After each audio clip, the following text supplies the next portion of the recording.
Hello bachcho, let's read the following question. A man moves in an open field such that after moving 10 meters on a straight line, he makes a sharp turn of 60 degrees to his left. The total displacement just at the start of eighth turn is equal to। Question में बोला है कि एक man है जो open field में 10 metre straight line move करने के आफ्टर शार्प टर्न लेता है 60 डिग्री का टू हिज लेफ्ट की तरफ। टोटल डिस्प्लेसमेंट हमें फाइंड आउट करना है at the start of eighth turn कितना होगा। First option 12 metre, second option 15 metre, third option 17.32 metre and last option is 14.14 metre.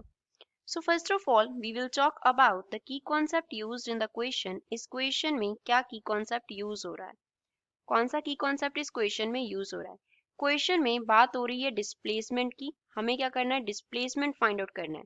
तो डिस्प्लेसमेंट क्या होगा, इनिशियल एंड फाइनल पॉइंट जो होंगे, initial point and final point, इन दोनों के बिटवीन जो शॉर्टेस्ट डिस्टेंस होता है, shortest distance between initial and final point is known as displacement, उसे हम डिस्प्लेसमेंट बोलते हैं।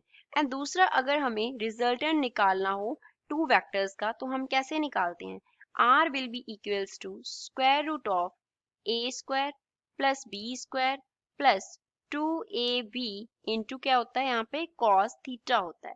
अब जो थीटा है वो क्या रिप्रेजेंट करता है, theta is angle between A and B। A and B के बिटवीन एंगल होता है थीटा। अब इस क्वेश्चन को सॉल्व करते हैं। सपोज ये हमारे पास इनिशियल पॉइंट है, पहले उसने 10 मीटर कवर किया, यहाँ पे 10 मीटर कवर किया, उसके आफ्टर उसने टूवर्ड्स लेफ्ट क्या किया, टर्न किया।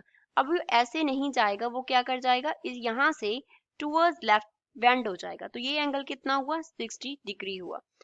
उसके आफ्टर देन अगेन उसने 10 मीटर क्या किया, मूव किया, देन अगेन वो क्या कर जाएगा, टर्न कर जाएगा टूवर्ड्स लेफ्ट। यहाँ पे जाना चाहिए था लेकिन वो 60 डिग्री पे क्या कर गया, टर्न कर गया।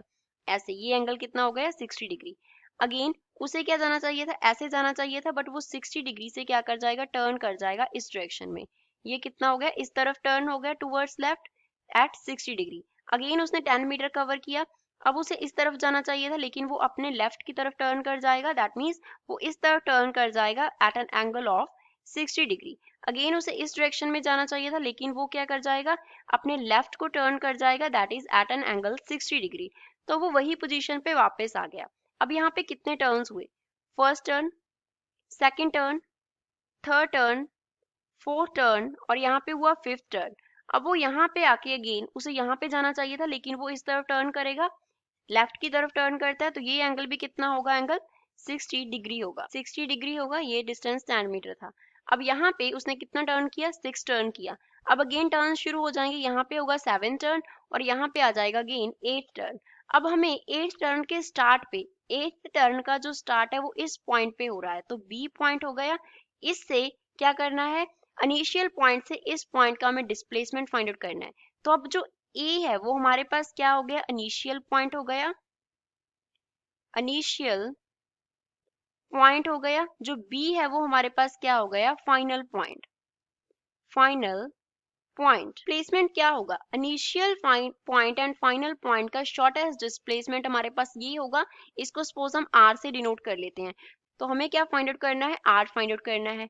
अब आर क्या होगा, यहाँ से ए से लेके इस पॉइंट तक, सपोज ये सी पॉइंट है, तो ए से सी तक जो हमारे पास वेक्टर बनेगा एंड सी से बी तक जो वेक्टर बनेगा, तो हम आर को कैसे लिखेंगे, R will be equals to square root of A C square plus C B square plus 2, साथ में क्या आ जाएगा, ए सी, साथ में सी बी, साथ में cause of angle between them that is angle theta. अब थीटा का जो वैल्यू है वो हमें क्वेश्चन में दिया गया है 60 डिग्री। कितना एंगल बन रहा है इन दोनों वेक्टर्स के बिटवीन, 60 डिग्री बन रहा है। एसी वेक्टर को अगर हम इस डायरेक्शन में प्रोसीड कर लें, कैसे बना लेते हैं, ये हमारे पास एसी है, ये ए है, ये सी है और सी से ये क्या बन रहा है, बी बन रहा है। इसको अगर हम ए सी को फर्दर प्रोसीड कर लें इस डायरेक्शन में, तो बी इस डायरेक्शन, सी बी इस डायरेक्शन में, तो ये एंगल कितना हो जाएगा 60 डिग्री हो जाएगा। तो इस तरीके से दोनों जो हमारे पास वेक्टर हैं ए सी एंड सी बी, उनके बिटवीन एंगल कितना है 60 डिग्री है। तो यहाँ से इसको सॉल्व कर लेंगे। सो आर क्या हो जाएगा, R will be equals to square root of, अब ए सी कितना है 10 मीटर, वो डायरेक्ट डिस्टेंस जो स्ट्रेट डिस्टेंस कवर करता है वो 10 है, तो यहाँ पे आ गया 10 का स्क्वायर। सी बी कितना है 10, 10 का स्क्वायर आ गया, plus 2 into 10 into 10 into cos of 60 degree. Cos 60 degree का वैल्यू होता है 1/2। कॉस 60 डिग्री का वैल्यू कितना होता है 1/2 होता है। तो यहाँ से हम क्या लिख सकते हैं, that R will be equals to square root of 10 square plus 10 square combine हो गया, तो ये बन गया 2 10 स्क्वायर प्लस 2 इंटू ये क्या है 10 का स्क्वायर है, साथ में cos 60 डिग्री मीन्स 1/2। तो r का वैल्यू हमारे पास क्या आ गया, r is equals to square root of, यहाँ पे रह गया 2 10 स्क्वायर, 2 एंड 2 कैंसिल हो गए, तो यहाँ पे आ गया 10 का स्क्वायर। तो यहाँ से हम लिख सकते हैं that r is equals to square root of 3 into 10 का स्क्वायर। तो यहाँ से हमारे पास r का वैल्यू कितना आ गया 10√3 के इक्वल आ गया। अब √3 का वैल्यू फिल कर देते हैं, तो r कितना होगा 10 इंटू √3 का जो वैल्यू है वो हमारे पास कितना होता है 1.732 होता है।